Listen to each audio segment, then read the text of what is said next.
Violence in Britain that is only getting worse. Indeed, for the first time since the rioting and looting started over the weekend, it has spread outside London to other major British cities. Breaking, 8:06 p.m. The iron gates of Parliament are bending. For the first time since World War II, British citizens have forced their way to the heart of power.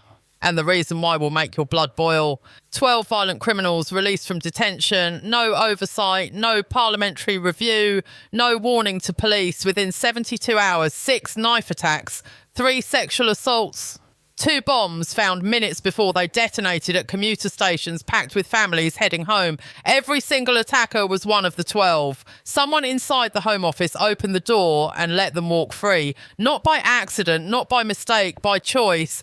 And tonight, 112,000 people gathered in central London to demand answers. What they got instead was silence. What they did next was make history. If you want to see how deep this conspiracy goes, subscribe now, because what we found in the deleted files changes everything. At 6:41 p.m, a CCTV clip surfaces online. Shaky footage from a camera mounted above a primary school entrance. A hooded man walks away from a stabbing. Calm, unhurried, blood still visible on the knife in his hand. Behind him, children are running, screaming, scrambling for safety. No panic in his steps, no hesitation, just a predator walking away from his prey.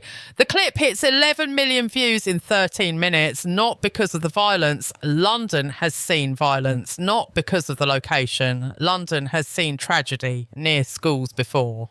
But because within seconds, viewers start recognising his face. Social media explodes with comparisons, screenshots from previous arrests, mugshots from detention centres. He was one of the 12, the ones the government said were being monitored, the ones they promised posed no immediate threat, the ones they assured the public were under control. That clip didn't just go viral, it detonated, and the shockwave was already spreading across the city. By 7:30 p.m, investigative journalists got their hands on the release order, a directive buried in Home Office communications. It's called Compassionate Priority Release, and it's the legal justification used to free these men from detention. Here's the problem.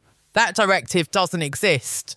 Not in any government archive, not in any legal database, not in any parliamentary record. Someone fabricated an official-looking document, forged the necessary clearances, signed off on 12 dangerous releases, and then tried to bury the evidence. Cyber forensics confirmed it hours later.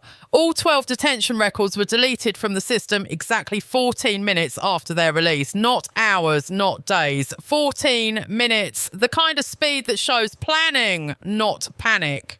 The computer terminal used to authorise the deletions, Senior Access Terminal 04. That's a level of security clearance held by fewer than 10 people in the entire United Kingdom. This wasn't a rogue officer making a mistake. This wasn't a clerical error slipping through the cracks. This was sabotage from someone at the highest levels of the Home Office, someone protected, someone insulated, someone who believed they could rewrite reality with a keystroke and no one would ever find out. They were wrong. By 7:20 p.m, 38,000 people had gathered at Westminster Bridge. 12 minutes later, that number doubled. By 7:50 p.m, central London was flooded with the largest civilian surge in modern British history. These weren't radicals, they weren't extremists. They were teachers who couldn't keep their students safe, nurses who'd treated the victims, cab drivers who'd watched neighbourhoods change, pensioners who'd lived through wars and thought they'd never see their own capital under threat from within. Veterans still wearing their medals, standing shoulder to shoulder with strangers who shared one belief. The government had failed them. Their signs said it all. Who let them out? Protect citizens, not criminals. No security, no government. If you won't defend us, we will. At 7:57 p.m, the Metropolitan Police formed their first containment line at Parliament Square.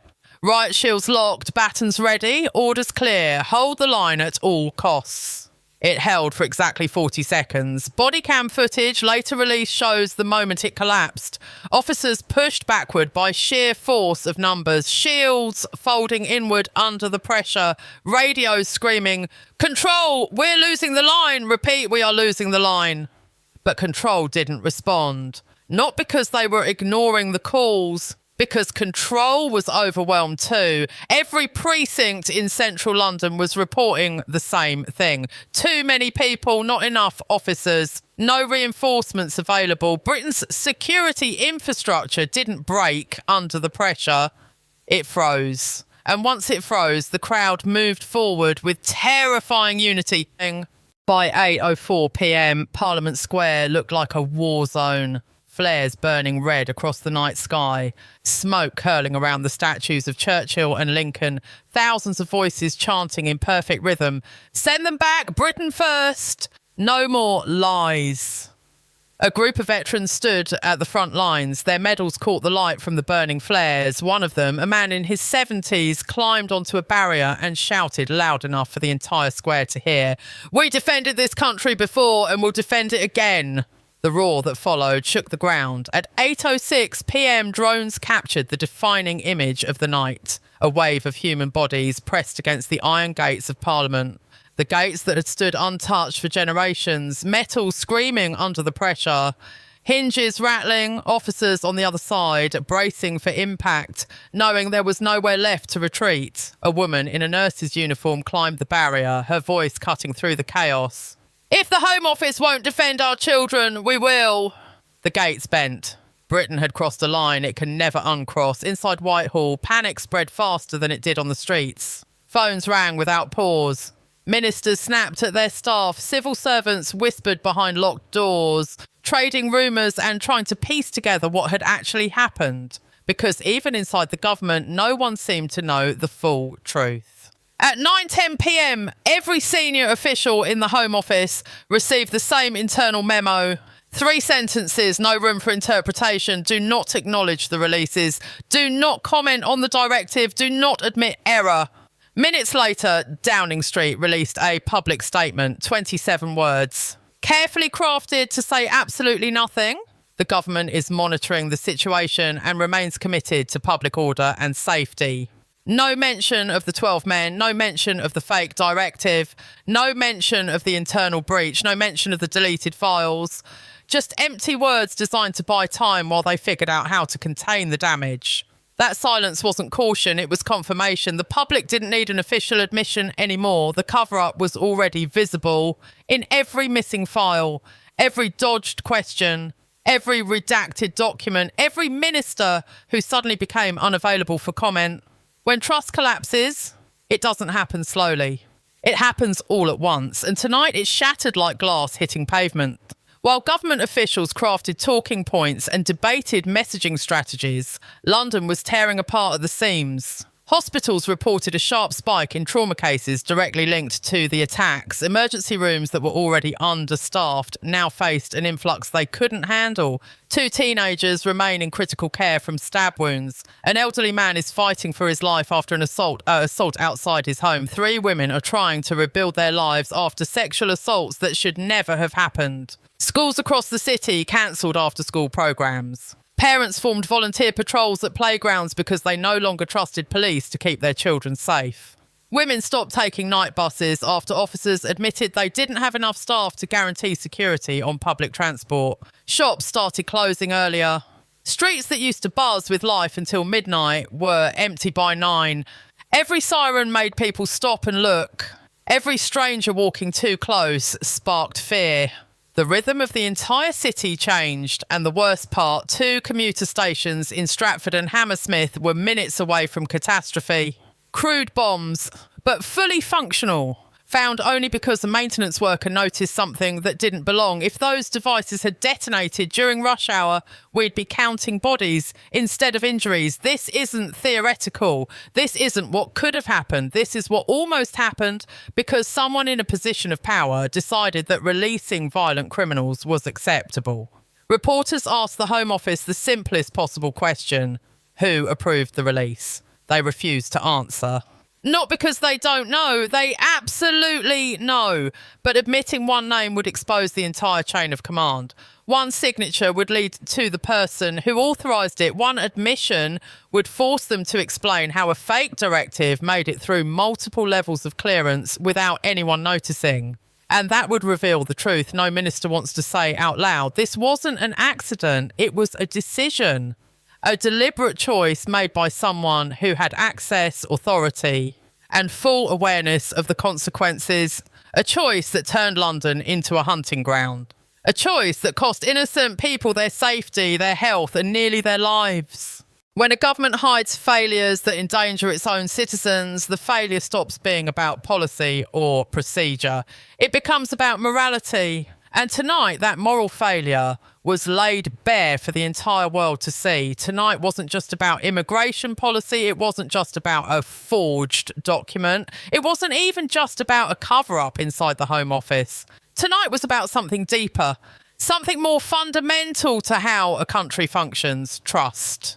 When citizens believe that criminals are being prioritised over their safety, when the government actively hides its own crimes, when truth becomes something officials can delete with a keystroke and expect no consequences, authority stops working, not because people rebel, but because people stop believing. And once belief is gone, no amount of police presence can restore it. No press release can repair it. No emergency briefing can put the shattered pieces back together. The crowds outside Parliament weren't demanding radical change. They weren't calling for revolution. They were demanding the absolute bare minimum a government owes its people: honesty, accountability, protection. But instead of answers, they got silence. Instead of transparency, they got redactions.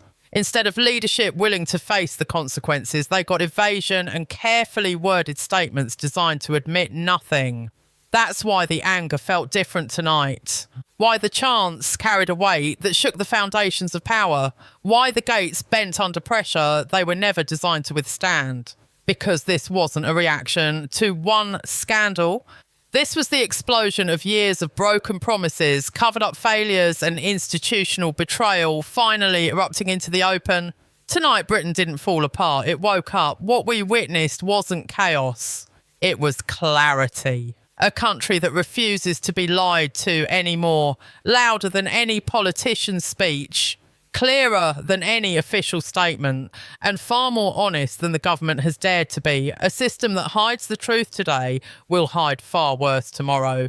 The people standing outside Parliament tonight understand that better than anyone sitting inside it. Here's what happens next. We're going to follow every leak, track down every deleted file, name every person involved in this cover-up.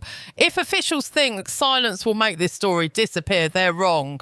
The truth is coming, whether they're ready for it or not. Subscribe right now if you want the complete investigation, because this is only the beginning.